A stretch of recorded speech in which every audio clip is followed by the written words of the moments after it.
can understand that there are different powers that are at different levels. Some of them will talk about access to information, while others will be in an anonymous way. Some of them will be accepting the moral access so that they can have access to these source.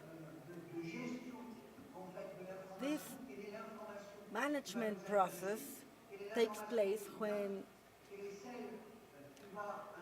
this is the training is open and is available for us and give us different several topics for discussion. And we have to accept so because we have each other to certainly make formal and be positive about the freedom and truthfulness of the topic.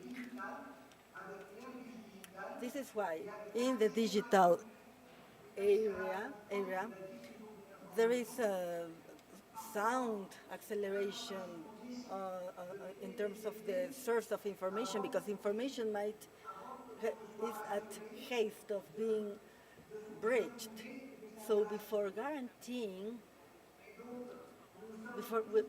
we have to guarantee that information is real. We are in this spheric world, and information travels so fast, and there will be many others analyzing data. And we understand this when there is more transparency and when there is more reasoning about information. So, what I would like to add in this event is that there are some benefits, to understand which are the benefits for those collaborating and looking for the best information, such as journalists.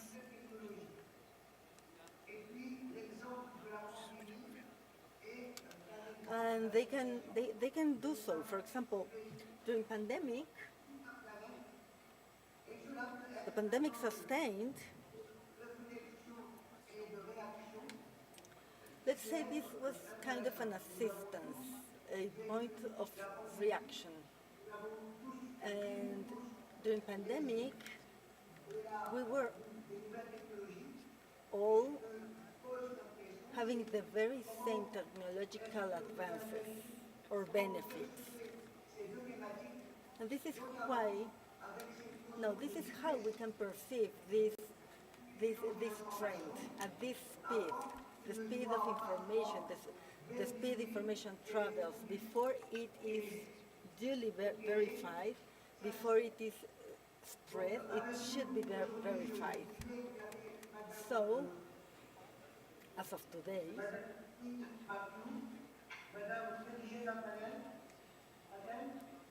Madame Patel Planet,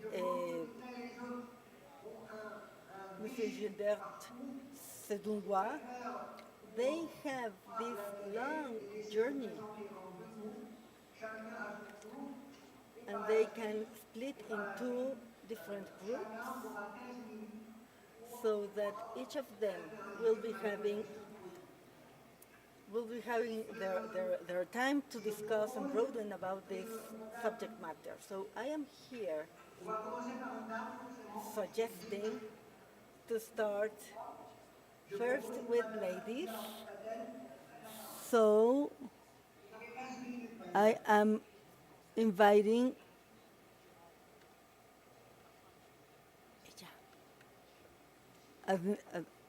Adnen Lasuet, no?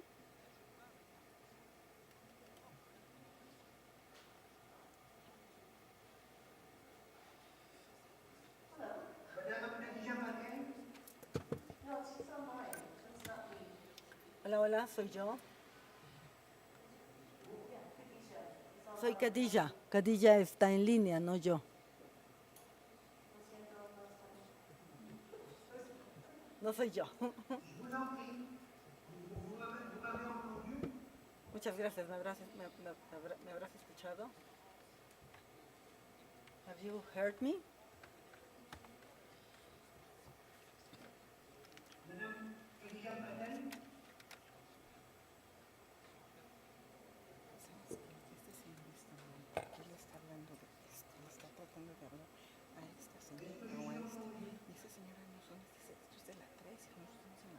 Are you hearing me? Can you hear me? Il n'y a pas de traduction.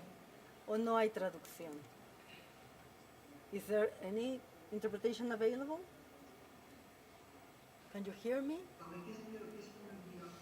Can you hear me speaking in English, interpretation into English? Can you hear me? Please, thumbs up. Great, thank you. Thank you very much. Who is hearing in Spanish? Okay.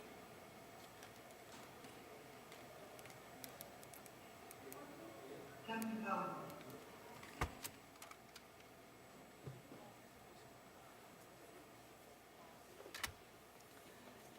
Alors, il y a une dame qui parlait à l'instant, veut dire quelque chose. ¿En qué idioma está escuchando la señora? ¿No sabemos? No. Ah, d'accord, très bien. Est-ce que on peut demander à Madame Khadija Patel de prendre la parole, Madame Khadija Patel? Can you give the floor to Madame Abrep, please? Sorry for this interruption. This lady was about to log in via Zoom. Take the floor, please. Maybe we can continue with some of our speakers with another speaker, Commissioner Seghrouchni, please. Perhaps you are not hearing us. D'accord, donc je propose à un panéliste qui est sur place, c'est ça? Madame Well, I Quinn McKew. kindly suggest Madame Quinn McKew. Please, the floor is yours. Sorry for that. Okay, muchísimas gracias. Gracias al INAI porque están haciendo un gran trabajo importantísimo en estas circunstancias. Y bueno, antes de que comencemos, soy Quinn McKew, directora ejecutiva de Artículo 19. Somos un medio de expresión y periodismo internacional. Y quiero subrayar mis comentarios aquí alrededor del trabajo del periodismo, en particular cuando escuchamos sobre libertad de expresión, intersección en la era digital y el acceso a la información. Son algunos de los puntos que quiero subrayar. El periodismo de investigación, digamos que está buscando cerrar esta brecha de información, de falta de información que tenemos, porque hay muchos datos que están disponibles, pero no son accionables. Es importante que la gente lo entienda y pueda tener acceso. Y el periodismo es clave entre tener acceso a una información veraz y difundirla, pero al mismo tiempo, cuando hablamos del periodismo de investigación, está floreciendo en este mundo y esto ha implicado ataques más severos que nunca en la historia. Y vamos a subrayar este punto porque el periodismo y los periodistas son socios esenciales para la información de las autoridades. Y creo que algo que podemos reflexionar es ese microcosmos, esos desafíos que el periodismo de investigación enfrenta. Ese es el papel importante, como ya lo decía Ron Phillips y Pereira en Brasil. Hemos visto a alguien que está dedicado a explorar y a hacer pública la información. Las tribus de nativos en Brasil, si están en el Amazonas. Estamos dedicados a tener información disponible para el público y por ello los asesinan, por darle información al mundo. Y así es como nos tenemos que enfrentar al periodismo actualmente.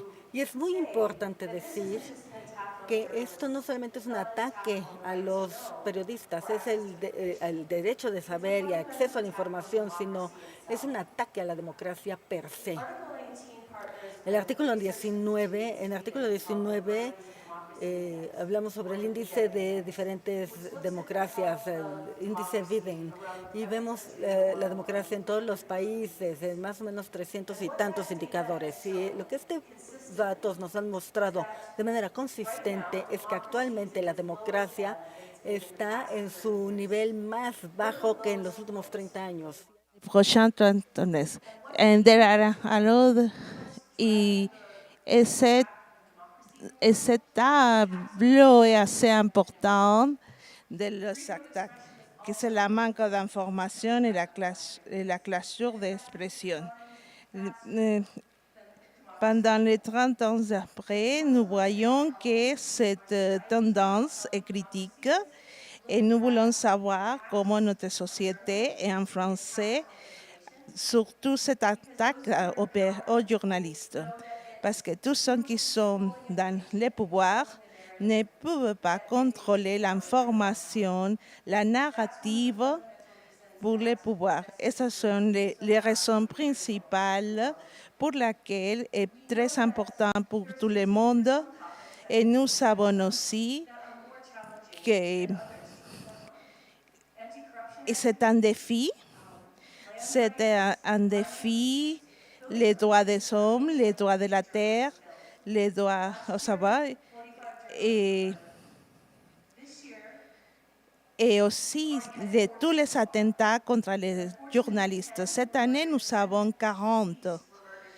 Et 10 de plus vont mourir encore cette année au Mexique. Et c'est pourquoi vous devez savoir que ce défi est en face de nous. Et si nous n'avons pas les personnes à partager cette range énorme de la manque d'information, nous n'avons pas l'objectif et nous n'avons pas à atteindre les objectifs et que toutes les informations soient différentes. Nous pouvons voir quelques publics qui utilisent l'information et aujourd'hui, nous avons parlé comme journalistes que nous sommes les usagers de cette information. Nous avons cet accès assez courant et les commissionnaires qui sont chargés de cette information quand on parle de la corruption. Quand nous voulons partager et que toutes les pensées soient dirigées et soient exprimées. Nous avons vu les documents de Pandora révélés. Nous avons vu les bénéfices qui enrichissent seulement à quelques-uns. Et nous avons vu la guerre en Russie. Et d'autres qui travaillent pour partager les réactions. Et ils sont appuyés pour les gouvernements et pour tous les... We saw that early on, reporting in the pandemic was absolutely essential. Journalists played an absolutely essential role in really exposing to people the scope of what was happening at a personal level and trying to help people take what was happening on the pandemic more seriously. And then, of course, in Mexico, we've had the example of surveillance that has come out through the Pegasus revelations, using the Pegasus spyware, and how that was used against journalists, human rights defenders, and just general activists, actually, in Mexico. And journalists, investigative journalists, were absolutely essential to bringing all those stories to light.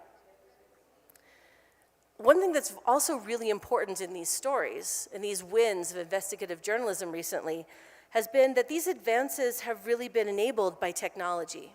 So that's one of the questions of this panel. How has journalism been advanced by technology? Well, if you look at the vast amounts of data that was leaked to some of these journalists in these reporting projects, it was only through the use of technology that enabled them to sift through information quickly and to collaborate across borders. That really allowed for the maximum potential to be realized for bringing the revelations to light. And that is actually one of we had a discussion this morning that's been kind of ongoing about what's the role of artificial intelligence in information. Well, specifically, one of the questions about journalism is what's the role of artificial intelligence in enhancing journalism? And one of the things that can actually benefit, if you look at machine learning, you can run giant data sets through with research questions much more quickly to detect anomalies, to detect patterns. That will then enable journalists to bring more of that information to light and to really enable people to make use of it going ahead. And this is absolutely crucial because journalists answer the question for ordinary people of why should I care? Journalists translate data into personal stories, into things that tug on emotions. Because the other question we were asked to address in this panel is, what's been the impact of disinformation? And how can journalism help combat that? Well, journalism takes a lot of work, and it takes a lot of money, and it takes a lot of effort. But people keep citing that journalists are the answer, one of the answers to disinformation. We need more fact-checking. Journalists are absolutely essential and crucial in that role of fact-checking. Some of the names that haven't been mentioned very much here today, kind of surprisingly, are the large technology platforms. Facebook, Google, Twitter. You can look at even Microsoft or Amazon. Each of those platforms that are involved in bringing information have absolutely relied on journalists and civil society to help tag information, to help combat misinformation and disinformation at no cost to the platforms. They basically don't pay people very much to help assist them in their disinformation efforts. And that is one of the things that we think we need to be very careful about and cautious about, because it's this role of combating disinformation where fact-checking alone isn't enough.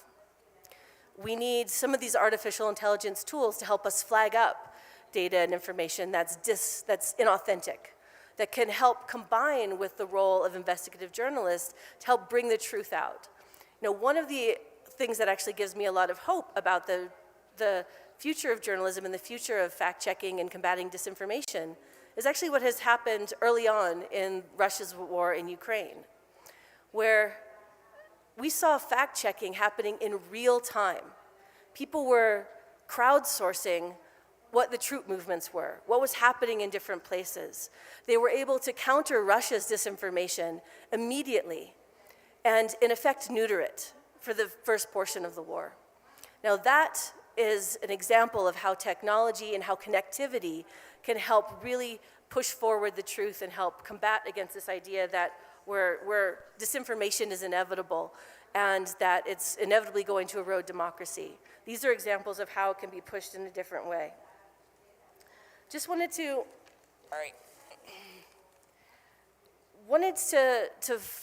end on this question of how can technology help journalism, and what are some of the challenges that are being faced because of technology and journalists?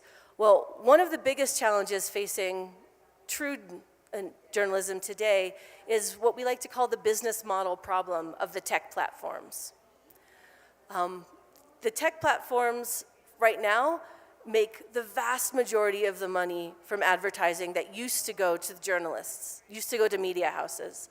They take the largest portion of the advertising revenue. You combine that with some of the challenges that also come from state-sponsored advertising that newspapers then have to rely on, media platforms have to rely on, and you get to an issue of data capture or self-censorship by journalist outlets because they just simply need to survive. Financially, they need to survive. The information technology platforms that we have right now are also really crucial in helping to spread true journalism and true stories, but they choose not to. I think a lot of people who know what the platforms are they're based on, when they talk about algorithms that make content or make information available, there's a balance in them between authenticity and engagement. And we know right... Sorry? Guess bad. Can you hear me? No, I don't think so. No? Yes? No? Okay. So we know that there's a balance that the platforms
Now, the advancement of technology and communication systems has obviously played an important role in facilitating public access to information.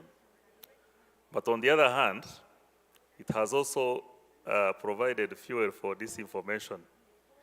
False information is created and spread, and in a matter of hours, it is everywhere. And this kind of environment has kind of also led some people to question the relevance of press freedom and access to information. Is it still relevant? And I'll be talking about this. Now, within the environment that I have talked about of conflict, of epidemics, of pandemics, and conflict, access to information is very, very critical in helping to shine light on what is accurate information and what is not, on raising questions and shining light and demanding accountability on those that are spreading false news. So information is what is between people, or let me say intermediaries, like journalists are between people and the data they need, either to survive, either to hold power to account, or raise important questions. So it is still vitally important to have, access to information in situations like this. Many of you might know, in many countries, and especially including Africa, but not limited in Africa, some of these unfortunate circumstances are big businesses. Funds, public funds, are raised, mobilized, donations are mobilized, for example, to fight an insurgency, allegedly, or fight an epidemic. But then, when you get access to data and say, where is the money going? You find that this is disinformation. In Nigeria, for example, money that was appropriated to fight an insurgency of Boko Haram, was impounded in South Africa in cash, $150 million on a private chartered plane. Another case is in respect of Ebola. Money mobilized to fight Ebola crisis in DRC, being taken away by the Minister of Health, not to fight an epidemic, but for other reasons. And most recently, in the case of COVID-19, this was also the case where one of the governments allocated money donated by EU to fight the epidemic for what they called law and order. So you can see, without access to information, without press freedom, it would be difficult to shine light and raise questions on disinformation around crises and false information that is being spread around issues like this. How, therefore, can you achieve accountability when there is no access to information on profiteering in these unfortunate incidences? This being said also, disinformation thrives in environments of lack of access to information and press freedom. In many countries, we saw, even during this COVID-19 pandemic, journalists being arrested for spreading false news. And in this case, false news was, if you report that, authorities tested someone and say results show that he was positive of COVID-19, but the person says, I am not sick. These people are falsifying results for gain. That would be enough to take you to prison. It would be enough for you to pay fines, in one of the cases, 30,000 US dollars for spreading false news. But what is false news is actually the opposite of what these journalists were reporting about. So what needs to be done?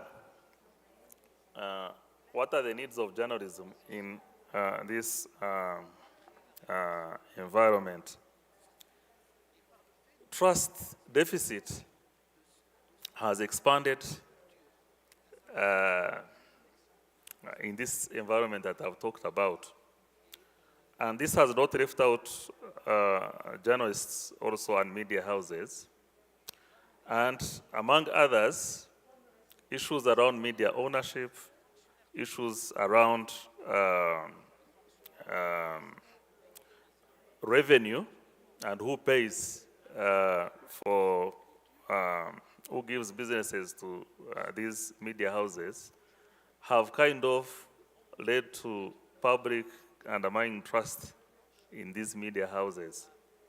So there's need to rebuild trust so that media can be seen as trustable source of reliable information.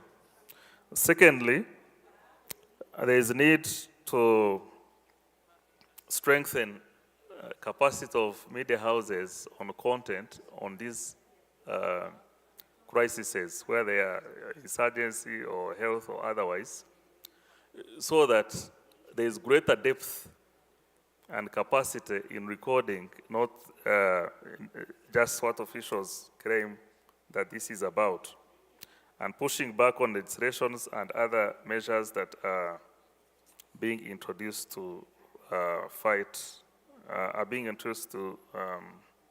limit press freedom.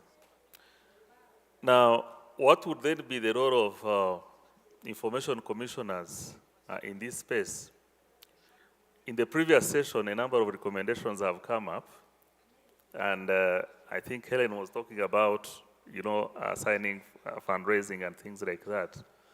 But one of the critical things that could be done is to strengthen, relationship and collaboration with civil society on certain areas. For example, questions around measurement.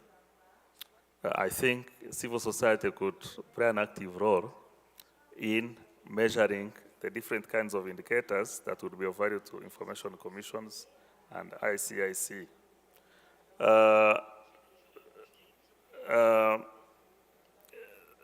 Among other areas, I think I'll stop here for now, and we'll be coming later for any questions that might come up. Thank you for your attention. Thank you so much, Gilbert. And actually, we are a little on time. So I would like to ask you if you have any comments or questions for our panelists.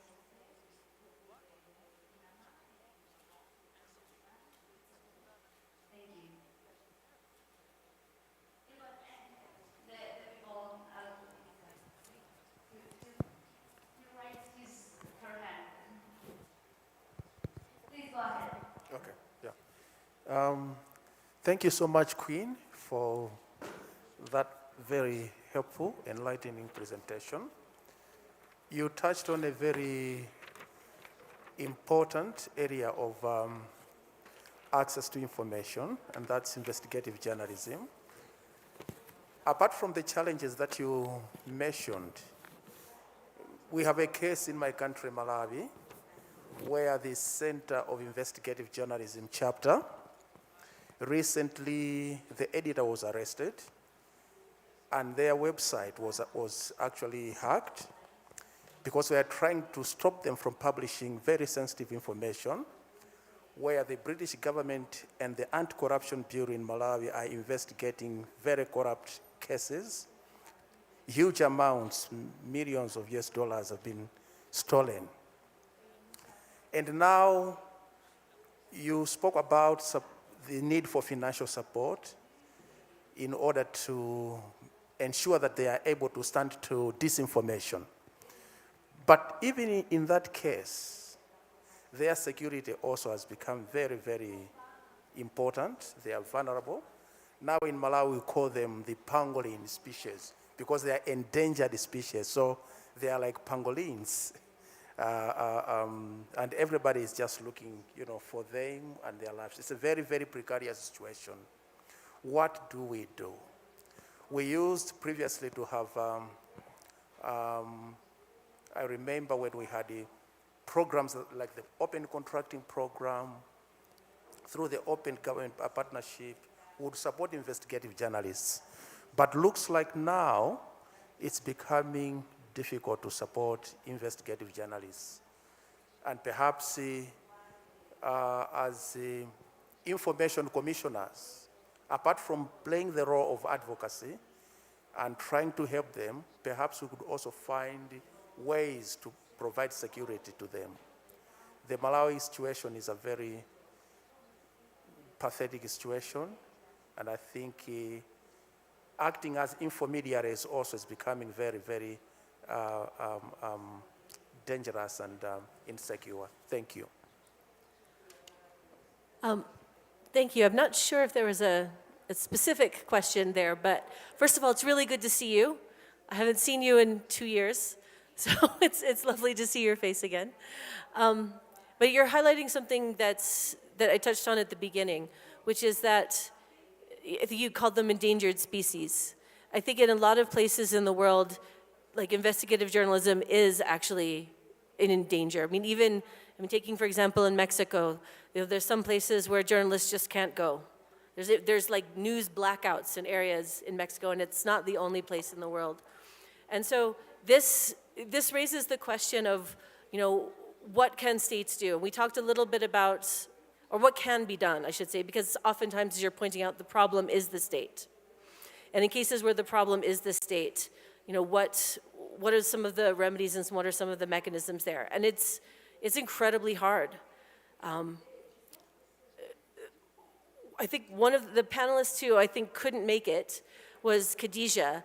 And one of the things that her organization has really been pushing is the idea of creating like this fund for public interest journalism in the world to try and build new sources of revenue and new sources of support to really help that. But clearly what you're pointing out is that money's not enough. It has to be married with another layer of protection.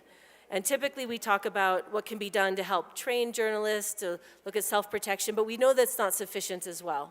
Right? We have to look at the whole environment, the legal environment, the individual environment, the environment of the media houses, to really try and develop like a holistic protection approach that looks not just at putting the onus on the individual journalists to be safe, or put the onus on people funding them, but really looks at all the various component parts. And it's perhaps one of the most intractable issues that's facing journalism today.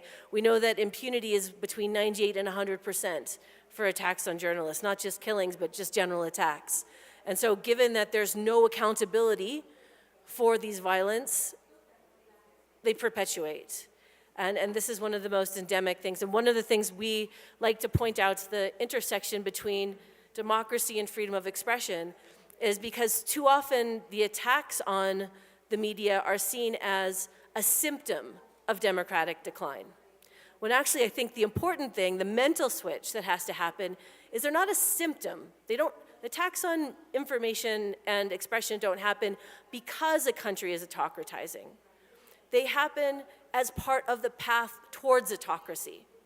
It is a precursor.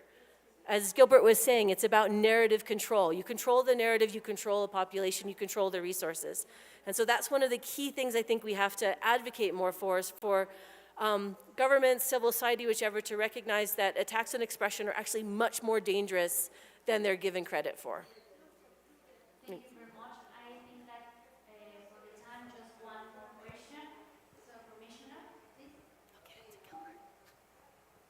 Thank you very much. I think I'll be short because, I mean, it's probably a complex question because, I mean, the line between freedom of expression, disinformation, and misinformation becomes blurred.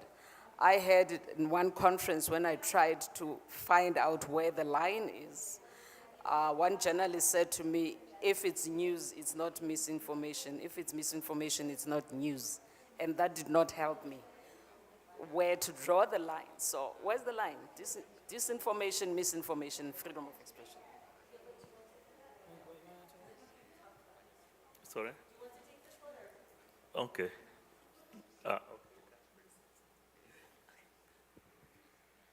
Well, I can tell you where we define it, and then maybe Gilbert can tell us how he defines it. I think there's coalescing agreement now that disinformation is information that's produced specifically to mislead, often with a political purpose. Misinformation can be just false information or untrue information, but doesn't necessarily have intentionality to deliberately mislead behind it. So those are some of the definitions there. So for example, I come originally from the United States. We have a news channel, Fox News, of which you can say probably 90% of their commentators traffic in misinformation, or you could say disinformation. If you're being generous, they're putting forward their views. Maybe they believe it. Don't know. Could be not otherwise. But opinion columnists, they can put forward an opinion on an issue that could fundamentally turn out to be wrong. But they might not be trying to traffic and deliberately knowing it was false to start with. And so that's one of the lines between disinformation and misinformation. I don't know, Gilbert, if you want to. Yeah, really nothing to add. Disinformation relates to deliberate creation and spreading of false news with certain intentions, which normally are not in public interest or to advance public interest. While misinformation is about like innocent spread of news.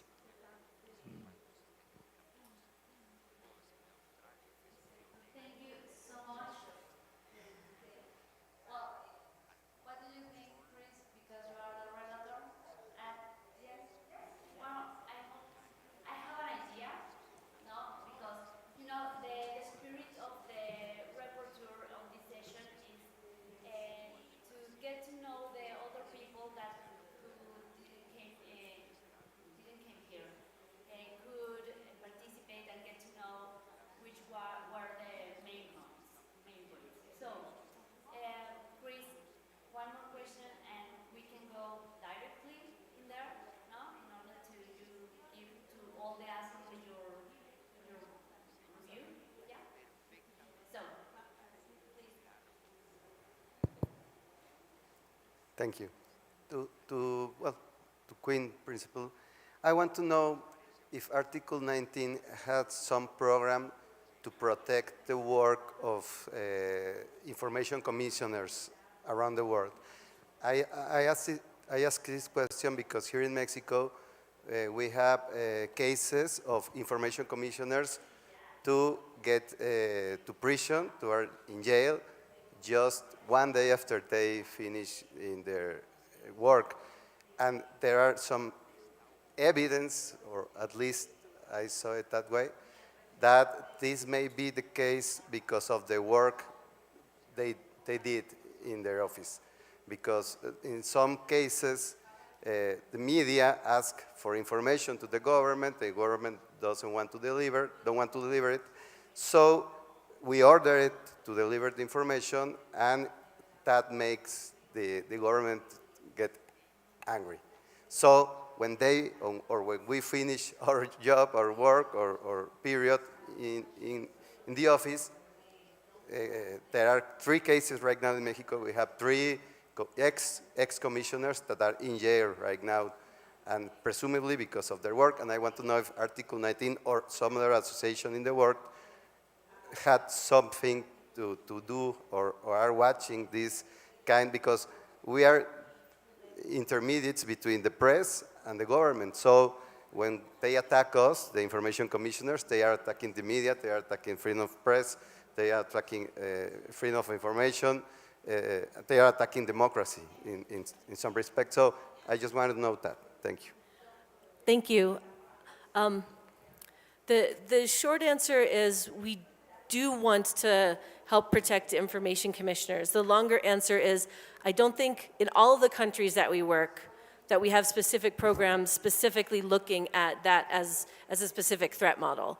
I know our office here in Mexico has worked quite a lot with INAI and has put forward different legal cases and done legal support in a number of instances. We try and do that in other places where we think that legal support can be provided. But I think you're highlighting an area that needs more attention. And thank you very much for raising that, because as you say, we know that information is power. And people know that they, in power, control and keep their power by controlling information. And as you point out, the commissioners are a critical component of that and increasingly under threat. So thank you.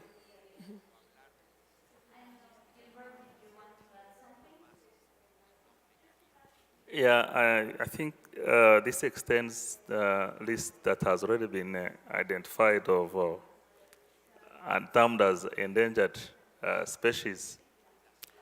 And clearly, the impact on the attacks or threats and intimidation of information commissioners goes beyond that in that particular situation, but even those coming next, those who are seeing what has happened and are currently in office, it may impact their ability to do the work independently, and in the end, undermine the right to information and also democracy.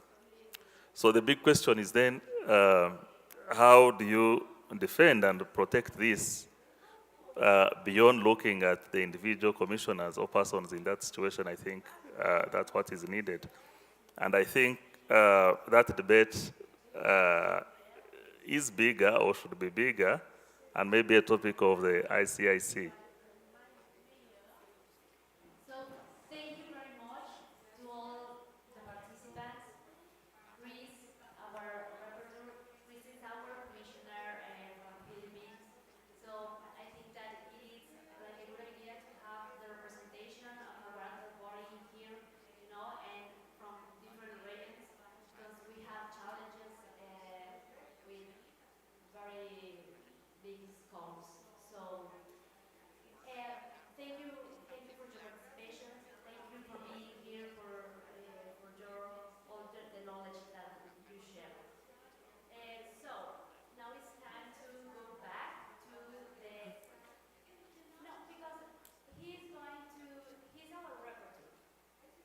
The spirit of the rapporteur is to summarize the main the ideas in the panel, and we have a space now for all the rapporteurs in the sessions in order to get to share the knowledge. For example, we didn't hear what happened in session 3. So if we want to know what happened there, our rapporteur is going to explain us. So we can like get some time in here, but it's up to you. We can say it here and then say it in there in front all of the assembly. Okay, so thank you very much. Now we go into La Luz.